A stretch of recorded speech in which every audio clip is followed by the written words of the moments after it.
Ano po yung magandang kwentong salveyo ninyo? Dito, yung kamay ko dati, hindi pa ako uminom ng salvio.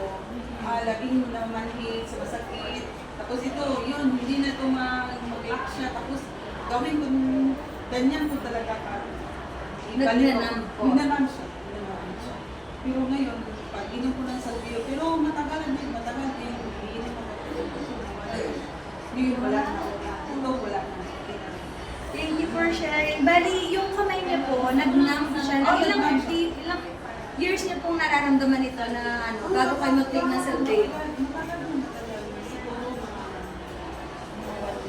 1 year na nagnanumb, na nag-lock ka po, na nag-try ng marami at iba-ibang klaseng gamot, nag-check up. Tapos after trying salveyo barley grass, nawala. Ngayon, okay na pala. Wow, thank you Lord. Thank you for sharing, ate. Kaya try nyo na po yung salveyo barley grass. Baka meron kayong condition na nararamdaman na pwedeng ma-heal dahil ang salveyo barley grass is holistic approach. It will heal the root cause of the problem ng katawan niyo. So, the best thing that you can give for your family is the healthy